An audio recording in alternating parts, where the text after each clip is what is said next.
Welcoming everyone in. We are going to be diving in to the third Trinity in our exploration of the Ghost Point Ceremonies.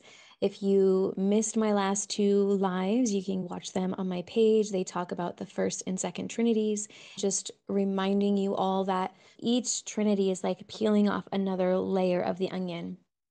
By the fourth Trinity, we are going into the deepest layers of our genetics. So when we're at Trinity 3, I talked about in the Trinity 2 video that we did yesterday how the last point of that Trinity, the ghost pillow on the back of the head, takes us into the world of the unconscious.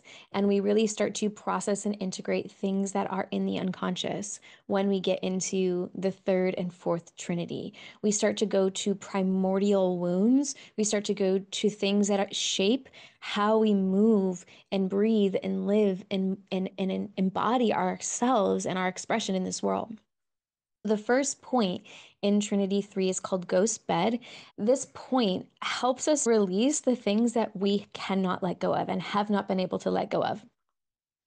If you can think of something in your life right now and you're like, I have tried all of the things, I have not been able to let go of this, whether it is an addiction, whether it is a pattern, a habit, it's like a habit that you have, whether it is a pattern that's showing up in your relationships or in how you speak or in how you move. Maybe it's procrastination. Maybe it's an eating disorder. Like the thing that you're just like, man, I have not been able to let go of this. It could be a belief, right? This point right here is probably one of the most important points for the division that is happening on the planet right now.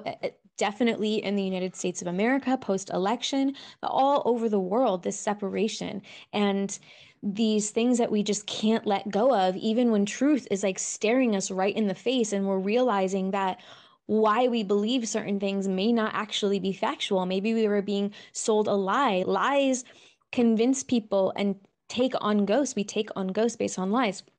So anything that you can't let go of, that you've not been able to let go of, these things impact our digestive health immensely. They overburden our liver, they overburden our stomach, they overburden our entire digestive process, and we become toxic. And as we become toxic physically, that starts to radiate out toxins, and we start to attract more people who are also toxic. So that really dives into why we attract all these things in over and over again. So if you want that video, stay tuned. I will let you know, just comment below like video, and whenever the video is up, I will DM you with it. That being said, anything you can't let go of, you haven't been able to let go of, it just keeps showing up in your life, anything's addictive in nature, this point resolves. And I truly mean that. This point resolves. It is insane how this works. Like it truly is magic.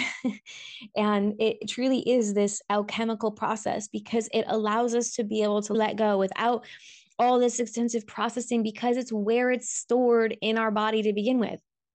The other thing that this point really addresses is things like worry, things like everything that you worry about, things that you can't settle your mind about, things that keep you up at night, things that haunt you in your dreams. If there are things that you ruminate on, if there are things that really worry you, if there are fears that have controlled you so much that you constantly worry about them so much so that you actually start creating them. Anyone ever done that? And those things get addressed. The other thing I want to share about this point, there's so much depth that we can go into, and we go into that depth extensively in the first call that we have in the ghost points. That being said, a lack of compassion. So, this was one thing that was really profound for me. I went through these ghost points in 2020. There was a pretty significant worldwide event happening, and you remember it probably. And there was a lot of really big ideas that people were having. There was a lot of really strong opinions that people were having. There was a lot of hate that people was having. I was immersed in that hate because at the time I was having seizures. really struggling.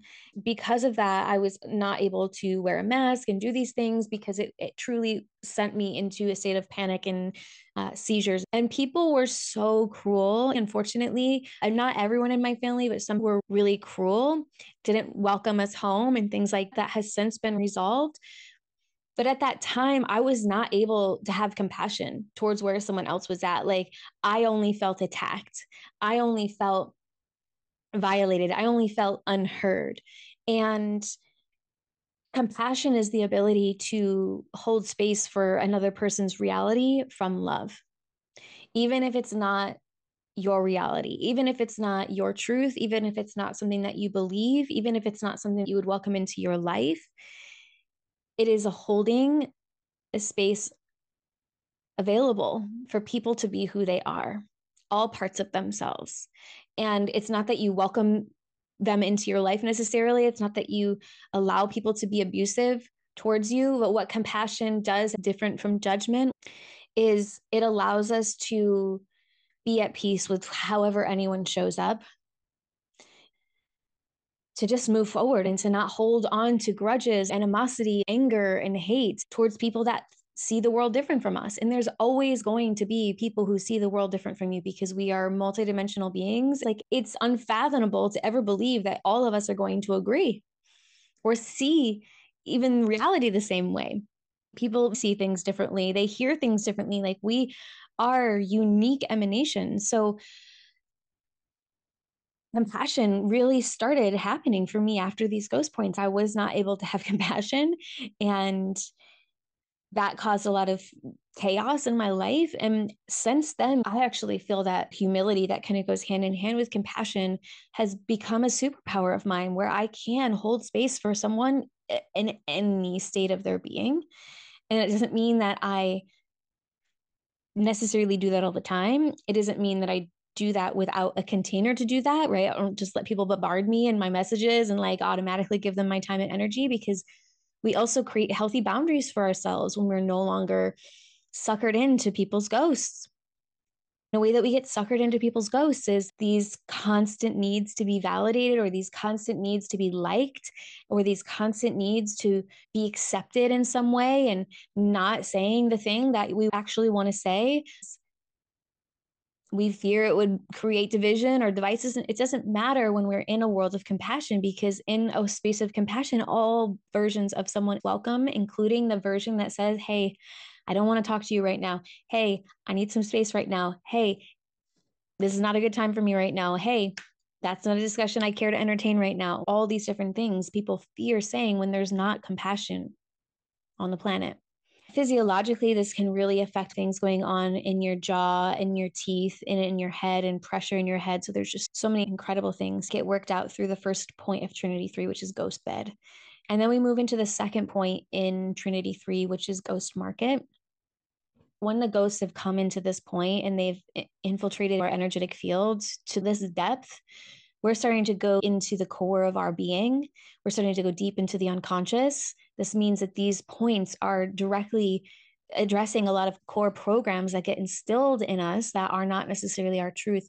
One of those big ones is a pessimistic and negative outlook on life, always looking out to the world to see problem. And gosh, I'm just having an epiphany right now, and I'm going to share it. It might be a little too out there. However, I'm going to share it anyways because I want to keep it real and be authentic with you. And a lot of you, if you've been following me for a long time, know that I'm very into neuroscience and everything to do with the brain, because I went through a pretty extensive traumatic brain journey and had to learn how to repair and recover and rebuild a brain from extensive damage, as well as to be able to hold more energy in it at the same time. One thing about the brain that has never felt truly natural about the human brain is that our human brains have been hardwired and programmed to look for the negative, to look for threats. And this is a survival instinct, right? If we're constantly scanning the environment for what could go wrong and be bad, it's some type of protection mechanism, because then we will always be on guard. that has never felt organic. I've never thought nature would have us constantly looking for the negative, constantly looking for what's going to harm us. When we start to really get to this Trinity, most people start clearing. Any client that has gone through this journey with me has come in and felt some level of multidimensional curse on their family lineage. I had said to them, wait until Trinity 3. That is when a lot of this stuff comes up. And we start dealing with things that are usually people's 7, 8, ninth dimensional bodies. So these are pretty extensive and elaborate ghosts. We'll just keep calling them that. And this just clicked in for me. There is collective stories that we are woven into, and it really does feel like this negative outlook on life, the way that the brain has been hardwired to look for what could potentially harm us, is a ghost, a large collective ghost from the human being compromised for so long, being hijacked, swelled and repressed, kept from true freedom, and in all these horrific situations that the human species has been navigating through on this planet for a really long time. And I will say personally, for me, I've always been an optimist in a lot of ways. It's helped me through a tremendous amount of struggle and suffering in this life. I had to become an optimist because it kept me alive. However, it was something that I always had to try to do. Try to stay positive, try to keep seeing the glass half full. And after these ghost points, there was just no pessimism, no negative outlook anymore, no looking at the world and constantly being afraid of what was going to happen. Some other things at this point addresses deterioration of the body or any wasting away diseases. So malnutrition, anything that the body's deteriorating, a lot of autoimmune conditions fall into deterioration, chronic issues would fall into deterioration, and that's going to be addressed because basically the ghosts are feeding off your chi, they're feeding off your energy, and your body just starts wasting away. When you start deteriorating and not having the nourishment and the nutrients and the energy you need, your body really struggles, feels fatigue, and feels like you're never getting energy from food. All these different things start happening. It clears up all the deterioration and wasting away things. It allows your body to be really resourced again. A couple of other things that this point addresses, because it's actually around the mouth, is have you been speaking correctly and attracting in people that are actually on your highest path? Are you attracting people that have been harmful? Have you been attracting people that have not seen the world the same way as you and they've gotten really aggressive? What kind of people are you attracting? Are you speaking about yourself in a way that's attracting people that are going to make a meaningful impact on your life? Or are you speaking in ways through these ghosts and attracting in people that aren't leaving a lasting, meaningful impact? So it cleans up our voice. It cleans up our, literally, the tonality of your voice may change after this point. That's how much it shifts because our tone really attracts. The tone is the emotion behind it. So we start clearing these really deep unconscious emotions that are in the tone of our voice that attract in other people that are resonant with that tone. So if we are speaking through a tone of anger, we're going to attract angry people who get angry at what we say. I know people who say the same things. We talk about the same topics and they get a tremendous amount of hate in response to those posts. And I used to get that hate and I don't get it anymore because the tone at which we are speaking attracts the type of people that come into our life and world. And once we have cleaned that up, our tone changes, the energy, the vibration. These are things that we're not thinking about. You're not thinking about how you are saying things. You're not thinking like the vibration that's coming out. You can't consciously change that. You can change your pitch, you can change your notes, you can work on these types of things. But how you genuinely communicate when you're not thinking and you're just letting energy move out of this instrument of God that you are, that is going to attract people into your world who are attracted to that vibration. So this point cleans out, cleans up, releases and resolves all of these different layers in your vocal cords, layers in your tone, layers in these emotional levels that attract people into your life that have not been beneficial, have not been serving you, or have been causing harm in some way. So, the final point of this Trinity to wrap up our live today is Ghost Cave.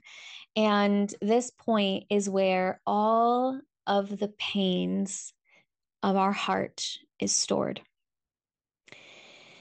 So, heartbreak, grief, the loss of a loved one, self destructive patterns, anytime we have mutilated our body in some way, anytime we have said yes to intimacy when our body was really a no, or we said no and we still got a yes from the other person, anything that has created an internal reality with yourself that has caused you harm. So, when you look into the mirror, any negative thoughts about yourself or about your body or about who you are and your intelligence or about how you move through this world that are self defeating, self destructive, those get resolved here. Those are heart pains. And heart pains take you off the path of your destiny and they bring you towards other people who have heart pains. And hurt people continue to hurt people. This point goes in and it frees your heart of the pains that have been stored in it for a very long time.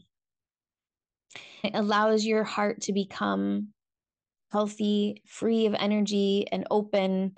It allows your pericardium, your heart's bodyguard, to do its job and to allow in people that are going to be serving you as you are no longer maybe guarded or no longer needing to be guarded, and you can actually start having meaningful, genuine relationship with yourself and with other people. So that is the last point of Trinity 3. We are going to go live in the morning to dive into Trinity 4. Tune in tomorrow for Trinity 4. If you have any questions, leave them in the comments below. If you have anything to share on this topic, leave them in the comments below. We are in our final countdown of about more days to join us for the next virtual Ghost Point ceremonies. The 16th of November is your last day to join. I'm here to make sure that this experience is perfect for you.